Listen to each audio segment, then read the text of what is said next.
एक व्यक्ति काफी दिनों से चिंतित चल रहा था, जिसके कारण वह काफी चिड़चिड़ा तथा तनाव में रहने लगा था। वह इस बात से परेशान था कि घर के सारे खर्चे उसे ही उठाने पड़ते हैं। पूरे परिवार की जिम्मेदारी उसी के ऊपर है। किसी न किसी रिश्तेदार का उसके यहाँ आना जाना लगा ही रहता था।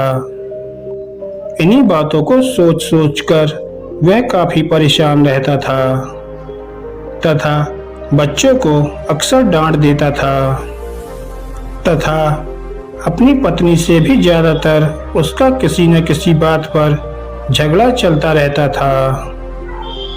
एक दिन उसका बेटा उसके पास आया और बोला, पिताजी, मेरे स्कूल का होमवर्क करा दीजिए। वह व्यक्ति पहले से ही तनाव में था, तो उसने बेटे को डांटकर भगा दिया। लेकिन जब थोड़ी देर बाद उसका गुस्सा शांत हुआ, तो वह बेटे के पास गया तो देखा कि बेटा सोया हुआ है और उसके हाथ में उसके होमवर्क की कॉपी है।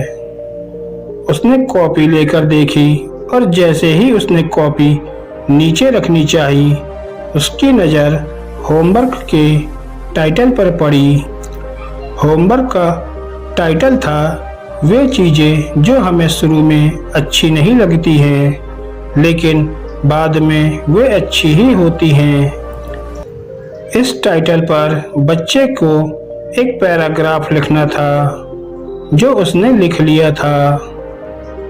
उत्सुकतावश उसने बच्चे का लिखा पढ़ना शुरू किया। बच्चे ने लिखा था, मैं अपने फाइनल एग्जाम को बहुत धन्यवाद देता हूँ, क्योंकि शुरू में तो ये बिल्कुल अच्छे नहीं लगते, लेकिन इनके बाद स्कूल की छुट्टियाँ पड़ जाती हैं। मैं खराब स्वाद वाली कड़वी दवाइयों को बहुत धन्यवाद देता हूँ, क्योंकि शुरू में तो ये कड़वी लगती हैं, लेकिन ये मुझे बीमारी से ठीक करती हैं। मैं सुबह सुबह जगाने वाली उस अलार्म घड़ी को बहुत धन्यवाद देता हूँ, जो मुझे हर सुबह बताती है कि मैं जीवित हूँ।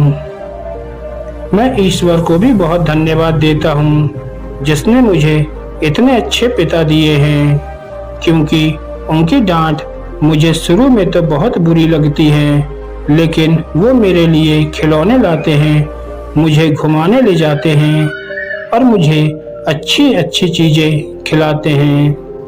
और मुझे इस बात की खुशी है कि मेरे पास पिता है, क्योंकि मेरे दोस्त सोहन के तो पिता ही नहीं हैं।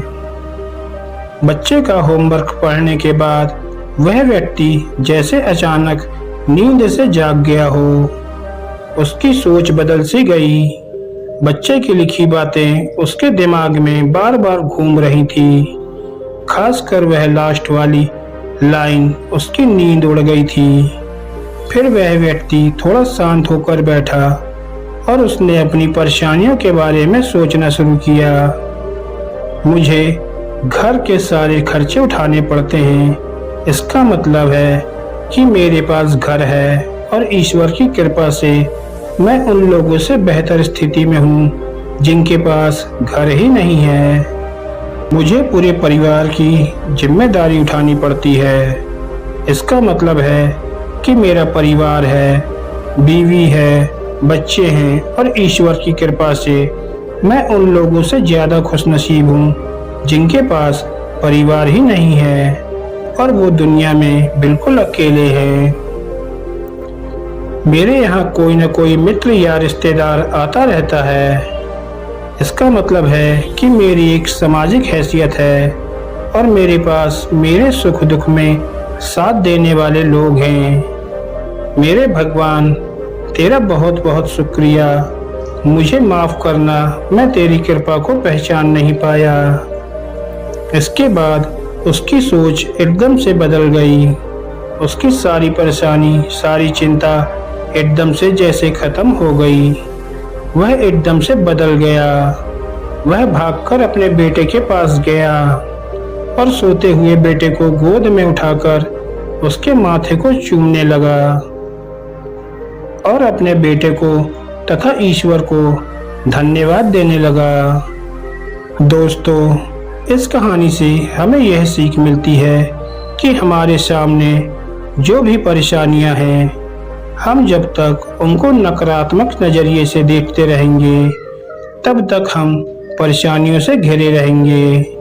लेकिन जैसे ही हम उन्हीं चीज़ों को, उन्हीं परिस्थितियों को सकारात्मक नज़रिए से देखेंगे तो हमारी सोच एकदम से बदल जाएगी।